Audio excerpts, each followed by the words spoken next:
a bird on a tree. I'm just sitting here. Bonjour à tous, bienvenue sur Gwem TV dans la série Ordinaire et Extra. Et aujourd'hui nous allons rencontrer Christophe Belleuil qui a parcouru un chemin ordinaire mais à la fois extraordinaire.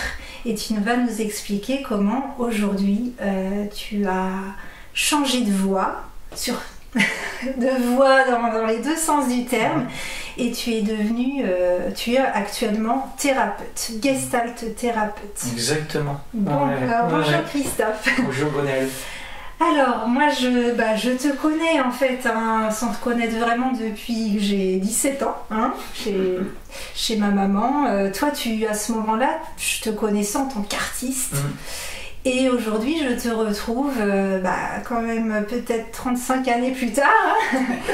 Et aujourd'hui, on est à ton cabinet à Saint-James-sur-Loire et donc tu es thérapeute. Donc moi, ce qui m'intrigue, ce que j'ai envie de savoir, c'est quel est le chemin de vie que tu as parcouru en tant qu'artiste, puis qui t'a amené aujourd'hui à avoir envie d'accompagner les gens.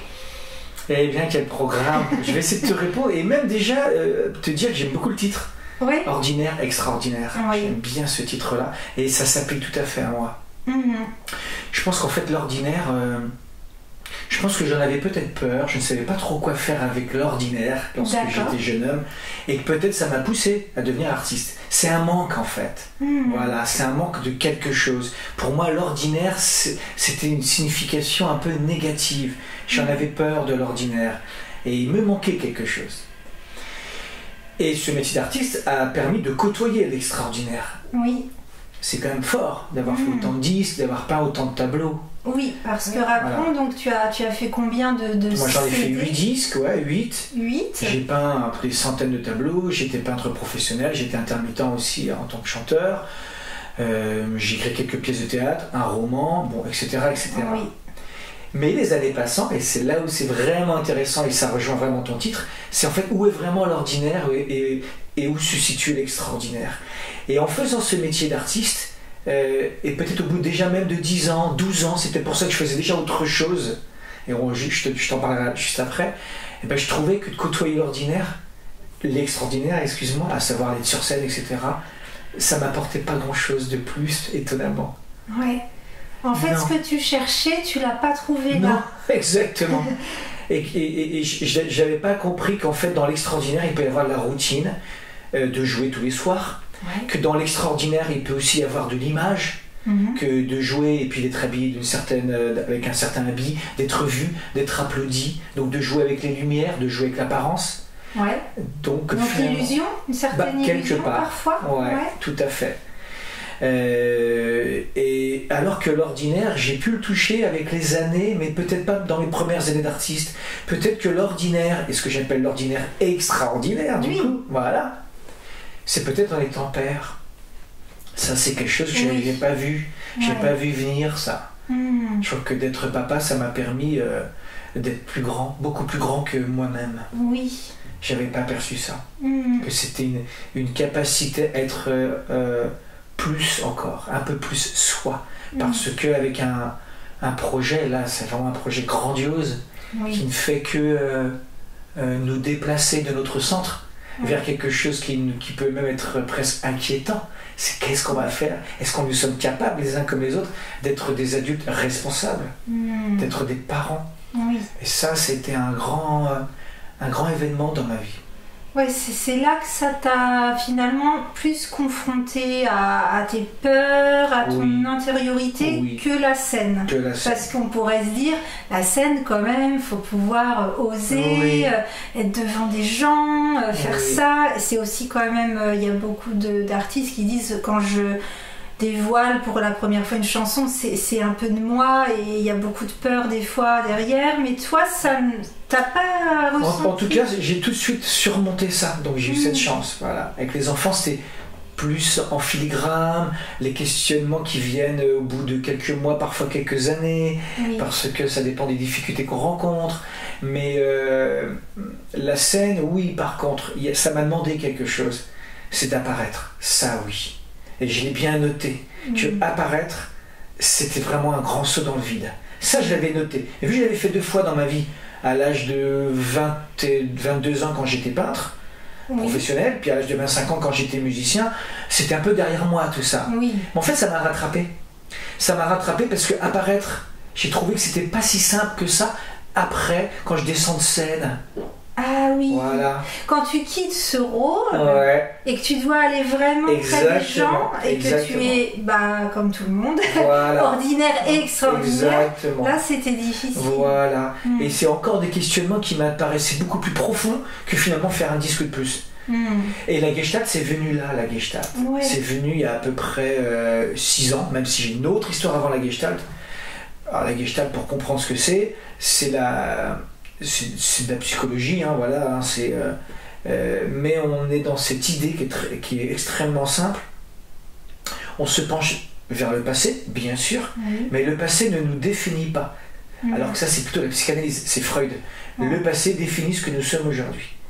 Dans la Gestalt, ce que nous sommes aujourd'hui est défini par ce que nous choisissons d'être. Ah, presque par notre futur en fait. Voilà. C'est à nous de choisir chaque jour. Qu'est-ce qu'on peut faire?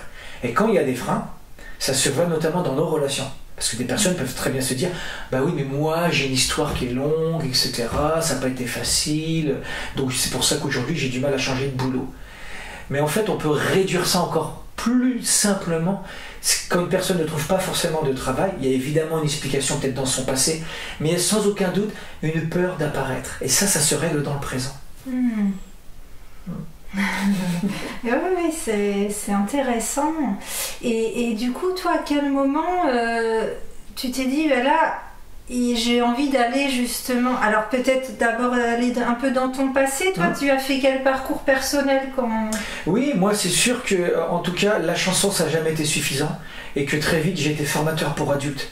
Donc au CEFRAS, Famille Rurale, l'IFORIS, pour les personnes qui ne connaissent pas, c'est des organismes de formation pour des jeunes adultes qui veulent devenir éducateurs ou animateurs dans l'éducation populaire. Tout un programme d'éducation populaire. C'est extraordinaire. Ouais. Ça et la Gestalt, pour moi, c'est extrêmement important. L'éducation populaire, c'est quoi? C'est quelque chose qui vient en parallèle de l'éducation nationale, qui vient plutôt questionner l'individu dans ses propres ressources, et non pas en lui inculquant comme ça un savoir qui viendrait d'en haut. Voilà. Donc on fait avec, c'est ça l'idée de l'éducation populaire, on fait avec tous les gens qui sont présents dans une salle. Le formateur bien sûr, mais toutes les personnes ont quelque chose à dire. Mais du coup ça demande à ces personnes-là, si elles ont quelque chose à dire, de ne pas être passifs. Oui. Et donc d'apparaître. Et ça aussi j'ai vraiment aimé. J'ai vraiment le sentiment, et c'est un peu peut-être ce que je défends, là aujourd'hui j'ai 52 ans, aujourd'hui, vraiment, ce que je défends, que ce soit la Gestalt, l'éducation populaire, ou peut-être même de chanter sur un disque, c'est d'oser apparaître. Alors, pour beaucoup de personnes, ça peut peut-être sembler, c'est pas ce que je fais.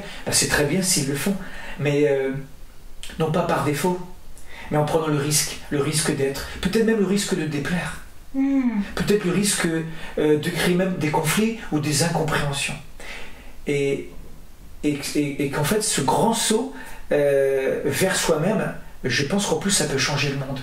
J'ai une petite conviction, j'en ai très peu, une petite conviction que nous vivons le monde à 20%. Parce que pour moi le monde c'est très simple, c'est pas du tout l'extérieur. C'est pas le monde extérieur, je vois pas trop ce que ça veut dire. Ça je l'ai marqué dans mon bouquin, je sais même pas s'il existe le monde extérieur. Moi pour moi le monde c'est fait par tout le monde. Ça me semble beaucoup plus simple comme ça de le voir comme ça. Et tout le monde c'est qui? C'est toi, c'est moi. Voilà. Et j'ai le sentiment que nous sommes beaucoup à ne pas oser vraiment apparaître, c'est-à-dire de faire un truc pour bien faire, pour paraître de bonnes personnes, par exemple. Et bien du coup, on ne fait pas vraiment ce qu'on devrait faire si on était libre. Et on est beaucoup à faire ça. Du coup, ça fait un monde à 20%, à demi-régime. Et moi, je me dis, mais voilà, comment on pourrait changer le monde? C'est que chacun prenne part de ses responsabilités, s'avance d'un pas, et disent voilà, ça je peux faire ça je peux aussi faire ça je prends pas, etc. Et pour moi là il y aurait quelque chose de très intéressant, d'être responsable de soi, oser, exactement. Quand tu dis toi apparaître, c'est oser être soi aux yeux des autres, c'est ça? Oui, c'est ça, c'est ça. J'aime bien l'apparition, j'aime bien ce mot, mais c'est exactement ça. Mais si j'aime le mot apparition, c'est parce que on quitte le paraître aussi, tu vois. Hein. Apparaître, c'est aussi comme un cuir qu'on retourne. Oui, d'accord. Voilà. Ouais, c'est l'envers du décor un petit peu. Voilà, quand même, exactement. Et je reviens un peu à la scène, parce qu'on pourrait penser que justement quand on va sur scène, on ose être soi, on ose se montrer, on ose se dévoiler. Pas forcément, quoi. Non, pas forcément. Pas forcément. Ouais. Je pense que le fait qu'on répète toute la semaine pour jouer le vendredi soir, ça signifie qu'on prépare quelque chose. Oui. C'est tout. Et j'ai rien contre. Oui. J'ai répété toute ma vie. Oui. J'ai répété toute ma vie. C'est-à-dire qu'il y a finalement pas... C'est pas un saut dans le vide vraiment. C'est pas que ça. Vraiment, voilà, c'est pas que ça. Se dévoiler, c'est pas vraiment oser... Non. Et heureusement. Oui, sinon... Et heureusement, c'est-à-dire qu'il faudrait être sur scène bancal. pour être soi en plus. Ouais. Tu vois. Oui. Il faudrait être artiste pour être soi. C'est pas du tout ce que je défends. Ouais. Pas du tout. Être artiste, c'est être dans sa vie. Voilà, être dans sa vie. Ouais, oui. Exactement. Tout à fait. Et alors justement, la gestalt thérapie ne va pas aller chercher trop les blocages dans le passé, dans l'histoire, Et donc ça va être donner des outils aux gens, d'oser. Oui, et sans même leur donner des outils, c'est ça qui est assez incroyable, ça vient pas de l'extérieur, c'est toujours cette idée. On n'est pas un coach, c'est que pour certaines personnes pourraient aussi s'imaginer que le coaching c'est un peu ça. Puis je comprends, moi je l'ai fait aussi. J'étais 2 ans coach. D'accord. Voilà, j'ai passé un DU de coaching il y a 7 ans et j'avais adoré, ça m'a vraiment fait grandir. J'ai fait ça à la Cato, à l'Université catholique de l'Ouest, j'ai vraiment adoré ça. C'est ce qui m'a donné envie de faire la Gestalt. Parce que dans cette formation, il y avait la Gestalt. Oui. Mais l'idée c'est qu'effectivement, il n'y a même pas d'outils à donner, c'est ça qui est extraordinaire. Alors c'est quoi C'est à l'intérieur. C'est à l'intérieur. En grosso modo, il faut que ça chiale, si je peux dire. Ouais. Par contre, il faut pleurer. Mais par contre, alors si on pleure, c'est qu'on va quand même libérer des choses du passé. Exactement. Oui. Mais il n'y a pas besoin de chercher. Il n'y a pas à chercher, c'est de la libération émotionnelle. Exactement. Mais voilà, si ça pleure, surtout ne pas se dire pourquoi. Oh là là. Généralement, quand quelqu'un pleure, on lui demande d'ailleurs souvent, mais pourquoi tu pleures? Ça fait quoi comme conséquence? La personne s'arrête de pleurer. Oui, ça coupe de Donc ça coupe. Donc à la limite, au contraire, on va même pas chercher pourquoi. Nous, ce qui nous intéresse, c'est pas forcément le pourquoi des pleurs. C'est comment ça pleure, comment ça se vit à l'intérieur, comment il y a de la tristesse, ça commence quand, ça commence où dans le corps. En fait, c'est extrêmement corporel. On interroge énormément le corps. C'est presque une approche psychocorporelle. Oui. D'accord. Oui. Ouais. Ok. Nous, on le sait que l'émotionnel, c'est dans le corps, c'est pas dans la tête. Oui. Hein, voilà. Tout à fait, Et bien souvent, c'est le plexus solaire. Quand c'est un peu plus bas, ça signifie quelque chose. Un peu plus haut aussi. Bon, il y a évidemment des nuances. C'est ça qui est extraordinaire. C'est que chaque personne est justement créatrice, non seulement de sa vie, mais aussi de sa vision du monde, de sa vision même de ses propres émotions. Oui, quel regard. C'est extraordinaire. Oui. C'est extraordinaire. C'est sans fin. J'ai le sentiment que c'est sans fin pour moi. Oui, bah c'est la vie, du coup c'est tout le temps en renouveau, c'est tout le temps des surprises, c'est tout le temps... C'est infini, quoi. Oui, nous on réactualise par exemple, à chaque début de séance, on revient au présent, qu'est-ce qui se passe là devant moi, comment vous êtes là devant moi. Et à la fin de séance, on revient aussi. Qu'est-ce qui se passe quand je vous parle de ça et comment vous avez ressenti la chose. On est toujours dans le présent, parce qu'on peut encore tout changer, même quand on commence une séance ou même lorsqu'on la finit. Le milieu, oui, on peut quand même aller vers papa, maman, parce qu'évidemment, un être humain, sans son père et sans sa mère, je ne sais même pas si ça peut exister. Je souhaite que chacun, d'ailleurs, ait un père et une mère. Oui. Oui, donc mais bien sûr qu'on va visiter ça. Chercher le pourquoi du comment et quel événement précisément. Du moment que c'est relibéré dans l'instant, tout est réouvert et tout est réactualisé. Voilà. Et quand on va dans le passé, on y va, mais en pleurant, pas en se... alors ça c'est compliqué à dire, là je te le dis devant toi, mais je dirais ça jamais à quelqu'un qui vient me voir. Mais ce que je veux dire, pas en étant sûr de son récit. Voilà. Ça peut être un piège de raconter son propre récit du passé, vu qu'on n'en est que le seul détenteur et spécialiste, à quelqu'un qui pourrait finalement nous écouter des semaines et des semaines, parce que c'est notre métier, nous on écoute quoi. Mais du coup, la personne qui connaît le mieux son récit, c'est celle qui vient me voir, donc elle est vraiment aussi l'intérêt. Nous on va plutôt l'interroger, comment vous voyez votre récit? Ça m'intéresse plus, le fameux comment. Comment vous voyez votre passé? Comment vous voyez votre parent? Non pas qui était votre parent. Beaucoup de gens aiment bien dire mon père était comme ci, ma mère était comme ça. Moi ça m'intéresse beaucoup moins quand quelqu'un me dit ça. J'ai pas d'infos sur elle. Moi j'ai bien envie de savoir, non pas comment qui était vraiment son père, mais comment cette personne le voit, notamment avec les yeux d'aujourd'hui. Oui. Voire même comment elle l'a vu quand elle était gamine aussi. Oui. Mais tu vois, c'est toujours partir du regard. De l'interprétation, enfin de Oui. ce qu'on a vécu, Oui. ce qui s'est passé. Voilà, et ça me touche quand quelqu'un interprète justement et ne confond pas. Oui. Hein, voilà. Oui. Et ben ok, c'est comme ça que vous voyez votre papa, votre maman. C'est fascinant. Ça, c'est fascinant. Oui. Et justement, donc il y a cette... comme ça va beaucoup passer par l'émotion, est-ce qu'il y a un petit préalable ou non, on laisse venir et quand tout d'un coup les personnes se font surprendre par leurs propres émotions? Oui, alors c'est très intéressant ce que tu me dis. Je te remercie énormément de me dire ça. Il y a un préalable et il est énorme ce préalable. Et il est même très étrange. Très très étrange. C'est que pour beaucoup de personnes, lorsqu'ils vont voir un coach ou un analyste ou un psychologue, le coach, l'analyste ou le psychologue va plutôt être dans l'écoute. On l'imagine comme ça. Nous, on fait plus que d'être dans l'écoute. Nous rentrons en relation. Du coup, ça oblige la personne à être très surprise. Tu sais, c'est un peu comme dans une soirée, tout le monde parle un peu de ci, de ça, puis il y en a une qui dit, bah, moi je sais pas, je me sens pas bien. Je sais pas, c'est bizarre, je vous aime, mais je suis pas bien là. On n'arrive pas à parler, qu'est-ce qui se passe? Ouais. Et ben c'est notre rôle, nous. De rentrer en authenticité. Voilà. Et donc d'amener la personne à faire pareil. Donc très souvent, on questionne la personne. Qu'est-ce que ça me fait? Qu'est-ce que ça te fait, Gwenaëlle, d'être si près de moi? Qu'est-ce que ça te fait que l'on discute de ça? Mais y compris, moi, je peux aussi dire, voilà ce que ça me fait, là, tout de suite, d'être à tes côtés. Voilà ce que je ressens. Ah d'accord, le Gestalt thérapeute aussi. C'est ça le préalable. Le préalable, c'est ça, c'est que nous sommes deux à travailler. Oui. Nous sommes deux à travailler. Et ce que nous proposons en Gestalt thérapie, c'est une relation. C'est très étrange pour beaucoup de gens. Et non pas une relation psychanalytique où finalement la personne est allongée sur un canapé et puis le psychanalyste il est à côté et puis il va même pas intervenir. Nous on est face à face, on se regarde, on se ressent. Et du coup ça oblige à apparaître. Moi ça m'oblige à apparaître, mais c'est d'une manière très puissante. Oui. Très puissante. En fait, Gwenaëlle, c'est beaucoup plus simple d'écouter. C'est déjà compliqué, mais c'est plus simple d'écouter et de ne pas faire plus que ça. C'est plus simple. Là où ça demande vraiment de prendre un risque, c'est d'écouter et d'oser dire que là, j'ai vraiment pas compris, que là, je sens pas du tout, c'est pas vrai, que là, c'est pas dans le cœur, ou que moi, je me sens très mal à l'aise depuis quelques minutes, et que je ressens une émotion à tel endroit. Tu vois, et ça c'est extraordinaire de proposer ça, de se mouiller quoi. Moi je me mouille dans ce métier, j'aime ça. Ah oui, d'accord, ouais. Hein, et ça va passer par du jeu, on est d'accord, hein. Là je viens de dire du tu, c'est pour faire comprendre, mais je dis jamais comment est la personne. Je dis tout le temps comment moi je me sens à son contact, hein, je précise. Ouais.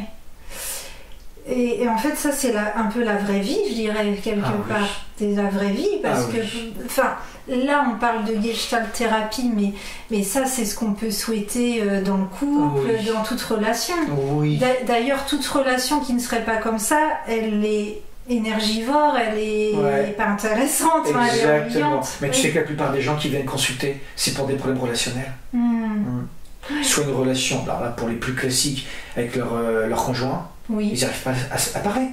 Donc qu'est-ce qu'on va faire? On fait une maquette. On fait une maquette. Qu'est-ce qui se passe quand vous êtes à côté de moi? C'est une maquette relationnelle qu'ils pourront ensuite éprouver dans leur vie. Et avec leur compagne, et avec leur patron, et avec leurs enfants, et avec leurs amis. En Gestalt thérapie, on dit que en fait, mais vraiment une grande partie de nos problèmes n'existe nulle part ailleurs que dans nos relations et dans l'ici et maintenant avec les autres, c'est tout. C'est dans notre contact, dans l'ici et maintenant, entre nous et les autres, où il y a des problèmes, où ça frotte. Et c'est ça qu'on vient régler. C'est extraordinaire, c'est extraordinaire. C'est-à-dire que c'est dans l'ici et maintenant qu'on va régler des fois des nœuds qui peuvent avoir des dégâts, avec un atelier d'écriture très classique, puis juste après j'emmanche avec poésie, mais aussi quelle est la position du petit enfant, de la petite fille au sein de sa classe. Du coup on peut ramener aussi, raconter sa classe, et puis raconter comment nous on est, ou surtout comment nous on n'est pas bien dans une classe. C'est tout un sujet pour moi, parce que ça rejoint maintenant aussi la Gestalt. La classe c'est quoi? C'est comment tu rentres en relation avec les autres. Et des gamins, ça peut être très difficile, gamins. Très difficile, surtout quand l'éducation populaire et nationale peut parfois nous demander de nous taire, de nous asseoir. C'est à peu près c'est un peu ça. Au CP, c'est ça le CP. C'est ce que retiennent les enfants. Moi, j'en ai croisé beaucoup. La grande différence pour eux, le CP, c'est d'un seul coup, on n'a plus le droit d'être debout. Ouais. Voilà. Donc c'est bizarre, c'est ce qu'ils retiennent. Il y a aussi l'écriture, et c'est chouette qu'ils retiennent ça aussi, l'écriture. Mais pas voir l'écriture là encore comme quelque chose qu'on va forcer, mais quelque chose de parallèle. Pour moi, l'écriture, ça n'a rien à voir avec la grammaire et l'orthographe. Mais absolument rien à voir. Pour moi, l'écriture, c'est écrire. Et je ne sais pas si beaucoup de personnes perçoivent ça. Donc on écrit d'une part, et donc on écrit sur soi, sur les autres, sur ce qu'on veut, sur le monde, et d'autre part on apprend l'orthographe et la grammaire, mais on ne devrait pas appeler ça l'écriture. Pour moi, pas du tout. Oui. C'est deux choses séparées. Oui.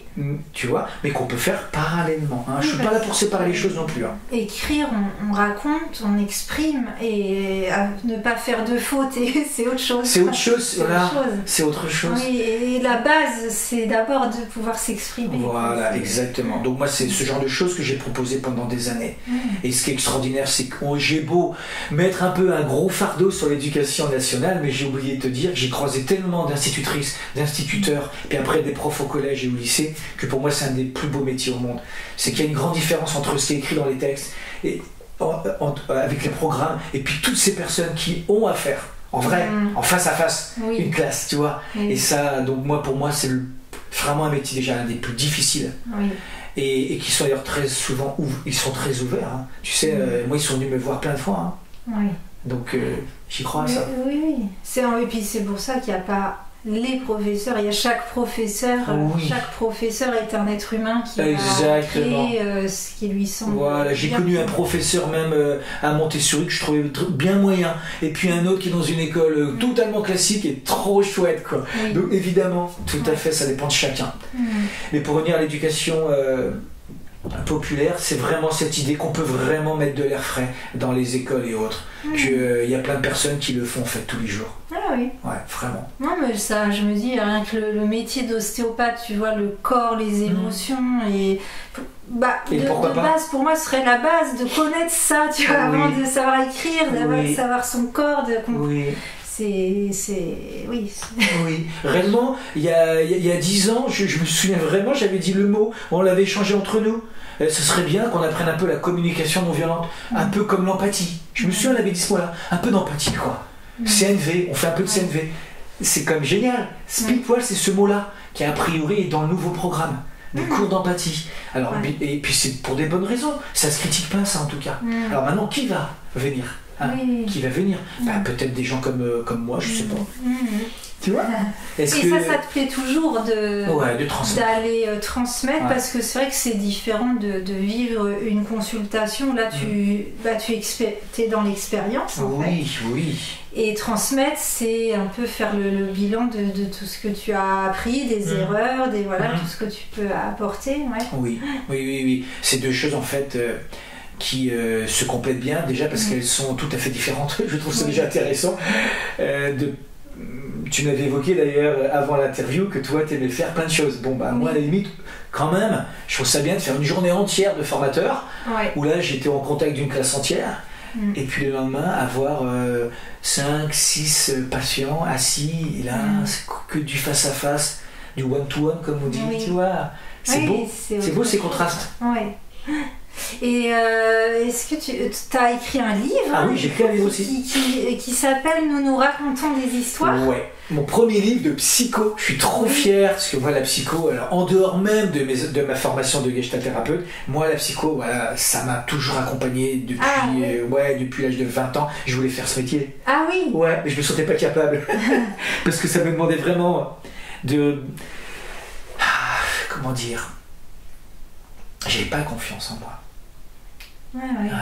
Je pensais pas que je pouvais être capable d'apporter quelque chose, d'écouter, tu sais, d'accompagner. Je trouve ça tellement beau. Il m'a fallu des années avant, et j'y suis allé peu à peu, tu vois. Si vraiment t'avais osé apparaître, tu n'aurais pas fait chanteur, tu aurais fait psychologue. Exactement, c'est extraordinaire ce que tu me dis, je te remercie. Tu vois, je n'ai pas tout à fait apparu en tant que chanteur. C'était un peu biaisé, c'était fort, il faut du courage et j'entends. Je ne vais pas critiquer moi-même ce que j'ai fait avec succès. Mais oui, si j'avais vraiment voulu apparaître, moi, c'est faire ce métier-là. Parce que tu aurais pu faire quand même des études de psycho. Oui. Oui. Mais je me sentais pas capable. Ah oui. Vraiment, Ouais. je me sentais pas capable. C'était très brûlant. Et justement parce que j'avais énormément de gestalt inachevés et qu'émotionnellement j'étais hyper trop sensible, trop écorché, à fin de temps. Waouh, je suis ravi d'avoir passé cette étape. Oui, et la musique, la chanson t'a permis petit à petit d'extérioriser quand même, de finir d'achever des gestaltes. Exactement. On peut préparer le terrain. Voilà, tout à fait. Mais effectivement, dès l'âge de 20 ans, je lisais énormément tout ce qui était développement personnel et psycho. Oui. Alors, Freud, j'ai tout fait. Vraiment, j'adore Freud. Je trouve ça très simple en plus. Et il écrivait des choses très simples. Lacan, je n'ai absolument jamais rien compris. Mais Freud, c'est très simple, même si c'est une partie est dépassée, tu vois, mais voilà, c'est pas grave. Et puis développement personnel, j'aimais bien aussi, genre conversation avec Dieu, que je trouve encore aujourd'hui, j'ai peine à voir ce qu'il y a d'aussi puissant que ça. Je relis régulièrement Conversation avec Dieu, donc je peux expliquer rapidement. Oui. Voilà, ça n'a rien à voir avec Dieu, justement. C'est plutôt avec soi. Voilà. Je pense que ce qu'il y a de plus grand, de plus immense sur Terre, c'est ce qu'il y a à l'intérieur de nous. J'ai le sentiment. Et que la clé, elle est tout le temps à l'intérieur. Ça peut paraître des mots un peu... oui, des notions, voilà, mais pour comme moi, vraiment les voilà. Ah ouais, vraiment. Et qu'en fait, il n'y a pas forcément besoin de croire en des choses extérieures à nous. Et je pense même que c'est peut-être une erreur. Et peut-être qu'aujourd'hui, avec la fin des religions, je pourrais imaginer que ça serait un truc extraordinaire. Quand je dis la fin des religions, qu'on arrête d'imaginer qu'une religion est une solution. Voilà, c'est ça. Pour moi, la fin de ça, j'aimerais bien. C'est pour ça que s'il y a solution, éventuellement, qu'elle soit à l'intérieur de chacun. Voilà. Donc pour lui-même, tu vois, j'aime bien cette idée. Et que la religion participe à ça. Voilà. À son propre cheminement. Ça me plaît. Bobin en parlait très bien. Pour moi, Christian Bobin, le poète Christian Bobin, pour moi, il avait écrit sur ce fameux divin qui est à l'intérieur de nous. Et c'est tout sauf de la religion. C'est peut-être de la spiritualité, par exemple. Oui. Voilà. Incarné, bien incarné. Et bien incarné. Je trouve que Christian Bobin, mais qu'est-ce que c'est magnifique. Qu'est-ce que c'est magnifique. Donc on parlait de psychologie, donc de Christian Bobin, j'ai lu énormément aussi Christian Bobin. Et puis tout ça a fait qu'il y a 2 ans, j'ai une super idée de bouquin. Là, cette fois-ci, après tout ce que j'ai lu, puis mes études, ça m'a aidé, puis ça m'a rendu peut-être légitime. Tu sais, c'est pas si simple quand même de se sentir légitime. Ça te prendra peut-être toute une vie. Je me dis, quand même, Christophe, là, t'es en études de Gestalt, t'as un DU de coaching, t'as lu beaucoup, t'as plein d'idées sur plein de choses. Tu pourrais pas faire un bouquin? Bon, ok, je fais le bouquin, mais avant de faire le bouquin, j'avais une autre idée. C'est d'envoyer simplement le résumé en 30 lignes. Et mon idée, c'était, j'envoie ça à 30 éditeurs. Et voici le résumé. Et si vous voulez vraiment la suite, vous me faites signer un contrat. Je ne vais plus travailler pour rien. C'est fini. Tu vois, je l'ai fait pas mal de fois, ça. Plein de projets que je faisais pour rien. Parce que quand on est artiste, il y a un gros souci sur l'abondance, un gros problème sur l'argent. C'est toujours sale, etc. C'est pas nous. Nous sommes, etc. Nous sommes artistes, on n'est pas intéressé par ça. Non, je ne veux plus faire ça. On paye des factures comme tout le monde. On paye des factures comme tout le monde, exactement. Et puis parce que l'argent sert non seulement à payer des factures, mais peut-être aussi à le partager, à le mettre en mouvement. Et à se dire, voilà, donnons en fait. C'est la seule manière de recevoir. J'ai pas l'impression qu'il y a une autre manière de recevoir que de donner. Et c'est presque un synonyme d'ailleurs. Finalement, si on est bien au fond de soi, en fait, c'est ça. Dès qu'on donne, on reçoit la chose immédiatement. Tout comme dès qu'on retient, c'est fou. On retient immédiatement. Il n'y a rien qui sort, quoi. C'est ça qui est génial. Ce qu'on appelle thésauriser, garder l'argent de côté, il n'y a rien qui sort. Il y a une perte d'intérêt. Donc même les banques le savent. Même les banques le savent. L'intérêt, ça sert à ça. Dès que l'argent dort, il perd sa valeur. Ça sert à ça, les intérêts. Donc les banques ont bien compris ça. Donc moi je propose d'éviter les banques et les taux d'intérêt, mais de donner immédiatement. Donc en fait voilà, j'ai plein d'idées un peu bizarres, mais celle-ci, c'est que je veux bien vous donner le bouquin, mais je veux tout de suite quelque chose. Tout de suite, c'est un contrat. Et c'est extraordinaire, une personne a dit oui.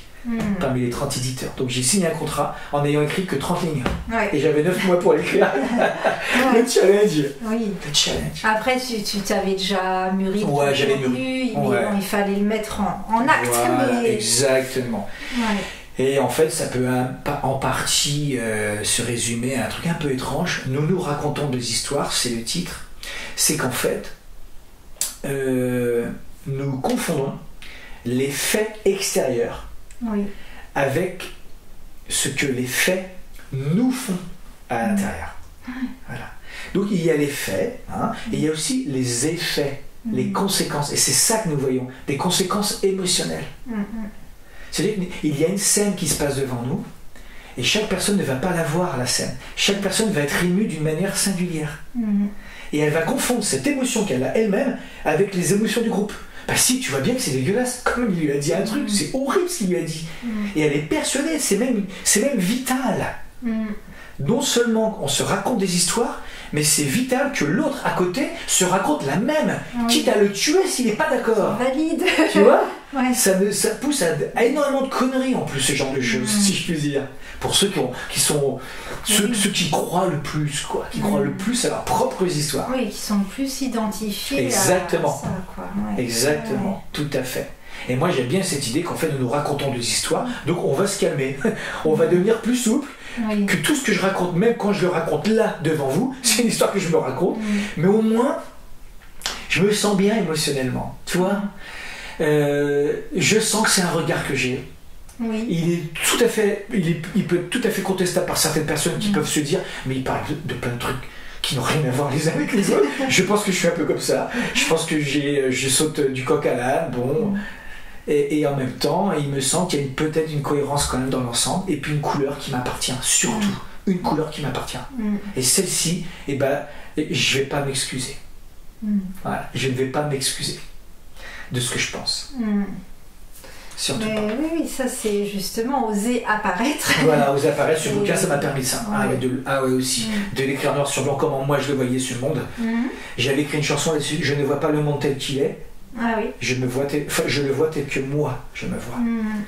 Oui, j'ai dû en entendre. Voilà. Oui. Donc j'en ai fait un bouquin entier, mais Oui. bien plus tard, et que de la psycho. Et cette idée que justement, alors pour revenir à la Gestalt, il y a vraiment un lien avec ça. C'est que lorsque la Gestalt est achevée, c'est-à-dire que lorsque le chemin émotionnel a été revécu d'une manière totale, eh bien ce qu'on voit des autres n'est plus la même histoire. C'est génial. Oui. Alors, je pourrais trouver peut-être un exemple, tu vois, mais par exemple,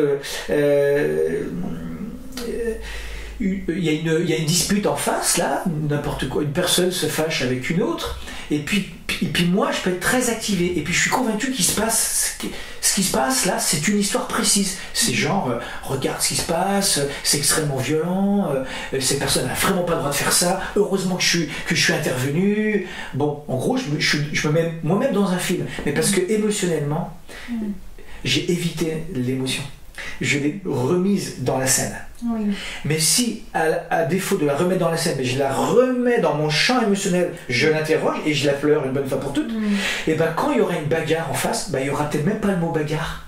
J'appellerais ça peut-être un malentendu. Et puis peut-être au lieu de venir et puis un peu fâché, j'aurais peut-être un tout petit mot minuscule et les gens vont s'embrasser juste après. Et là ça change complètement mon expérience de vie.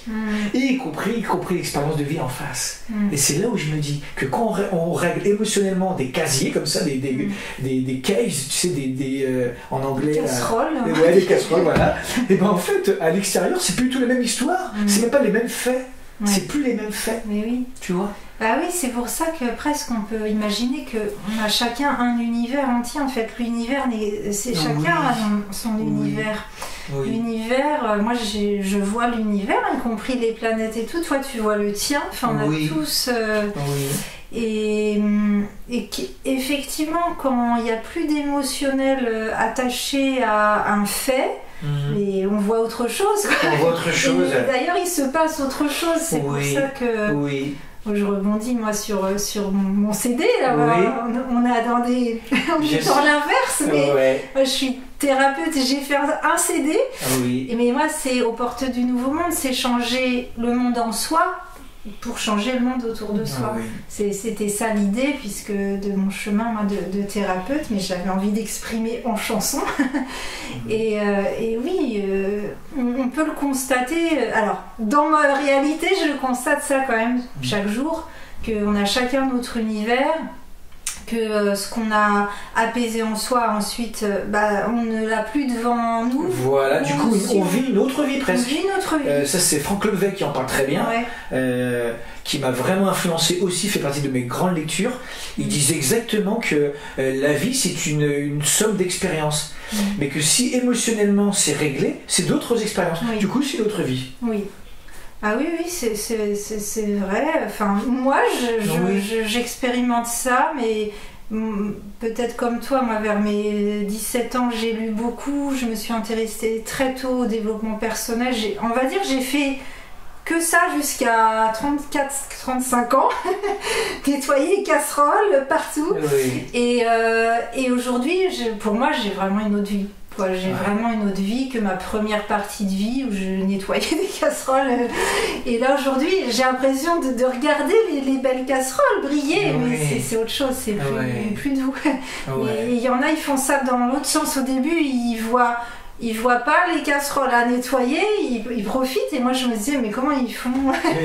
Et après ils sont là, ah là là, tout qui revient dans la tête. Oui, c'est intéressant, voilà, écoute, c'est ça que je... des rythmes différents. Ah, complètement. Moi je pense à la demi-vie de Jung. Il parlait de ça, Gustav Jung. La demi-vie, c'est en gros la crise de la quarantaine. C'est comme si on avait fait la première partie un peu pour les autres ou pour des injonctions extérieures. Donc, et sans regarder vraiment ses casseroles quelque part, parce qu'on n'a pas le temps pour ça. On n'a pas le temps pour... il y a autre chose à faire, voilà. Ses enfants, trouver un boulot, trouver une compagne, acheter une maison, finalement suivre un peu un format, un peu, quand même, on est beaucoup l'avoir suivi, je l'ai suivi. Et puis, la demi-vie, c'est qu'à un moment donné, il y a cette idée de, mais en fait, qui je suis? J'ai plus de 40 ans, j'ai donné beaucoup pour les uns et les autres, et est-ce que j'ai donné à moi aussi? Mais ça demande à répondre à une autre question. Si on se dit qu'est-ce que j'ai pu me donner à moi, ça oblige à une autre question, c'est aussi qui suis-je? Et notamment avec mes casseroles. Et c'est là où effectivement on n'a quand même pas le choix d'y aller. Oui. Je pense. En tout cas, si on a envie de découvrir cette autre vie. C'est tout en fait. Pour ceux qui veulent découvrir cette autre vie, ça passera par visiter ces casseroles. Oui, ou comme tu dis aussi, ça peut être aussi sans aller visiter trop, mais de se dire, mais en fait, moi, de quoi j'ai envie, quoi. De quoi j'ai envie, qui me fait du bien, vraiment à moi. Et du coup, des fois, ça peut passer très vite à une autre vie. Oui. Quand je parle des casseroles, effectivement, c'est pas là encore cette idée Freud et autres que le passé, papa, maman. Non, les casseroles, c'est déjà qu'est-ce qui fait que relationnellement, ça ne marche pas dans ma vie. Déjà ça. Si tu règles déjà ça, évidemment que le passé va ressurgir, mais ce que je veux dire, c'est à tous les niveaux, bien sûr. Et comme tu dis, tiens, j'aime bien cette idée. On parlait du mental tout à l'heure, mais parfois, c'est pas en pensant et encore en pensant et toujours en pensant qu'on va se sentir mieux. C'est parfois même une prise de conscience. Et nous, on provoque ça en Gestalt thérapie. Et une prise de conscience, c'est pas du tout le mental. Ah ouais, je viens de comprendre, c'est génial. Non, c'est pas ça. C'est ouh. Ah ouais. Et là, c'est le corps entier qui a l'info. Tu vois ce que je veux dire? Je l'ai fait. C'est le corps entier qui a l'info. Il y a ça s'ouvre. Il y a la joie. Ok, c'est bon, c'est pas une invention. Il se raconte pas une histoire. Voilà. Tu vois, les prises de conscience, on les garde nous aussi. On les prépare.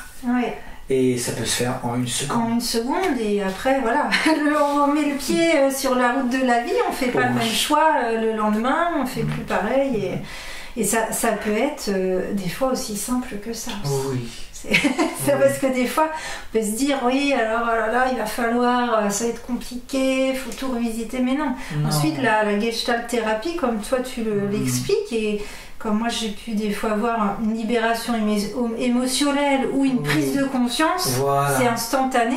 Et le lendemain, c'est instantané, exactement. Après, c'est plus pareil. Exactement. Quoi. Et on confond souvent une peine, parce qu'elle est longue, une souffrance, elle est longue. Donc on se dit, pour la régler, déjà que ça fait 20 ans que je souffre. Donc je comprends. Mais en fait, alors là aussi, je le dis avec amour, parce que je ferai attention de le dire devant un patient. Mais en fait, c'est pas la souffrance qui est longue. C'est tout le temps que vous avez mis pour résister à souffrir un bon coup. Oui. Vous voyez Ah oui, voilà, un bon coup, à chialer un bon coup. Ouais. C'est en fait des résistances qui sont longues.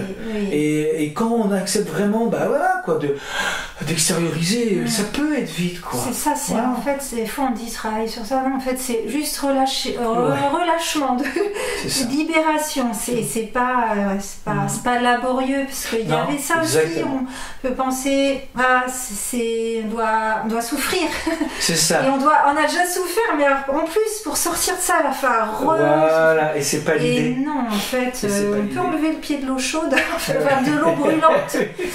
Et ou sinon, il y a aussi moi j'avais longtemps cru que il fallait, pour sortir de la souffrance, il fallait accepter la souffrance. Mais genre, j'ai le pied dans l'eau brûlante, je le vis bien. Ah oui. Ah ouais, c'est fini d'enlever le pied. Ah mais c'est si simple, mais oui c'est si simple. Non parce moi je peux être assez maso, dans le sens où tout ce qu'on a, sans le vouloir, acquis de souffrir, que c'est long, que c'est laborieux, que tout ça, moi je sais que j'ai bien expérimenté. T'as bien expérimenté. Ouais.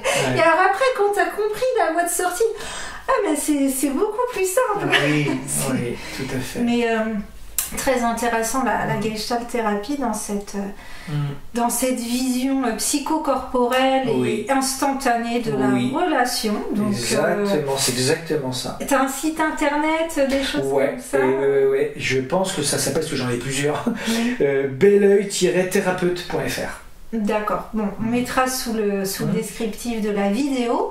Est-ce qu'il y a autre chose que tu voulais partager sur la Gestalt, sur toi? Tu vois, ce que je veux partager, c'est en quelle mesure il y a eu de la joie, et notamment sur la fin. Oui. Tu vois, quelque chose, c'est le moment peut-être de se quitter, et puis je te sens bien, tu vois. C'est très appréciable. Non mais tu vois, c'est appréciable, je sais que j'ai été rejoint. J'ai été compris. Oui. Voilà, et donc je te remercie, je tenais à te le dire. Merci, ça me touche. Et moi, ce que j'aime, moi je suis émue facilement, je vis mes émotions, même en consultation. Ça.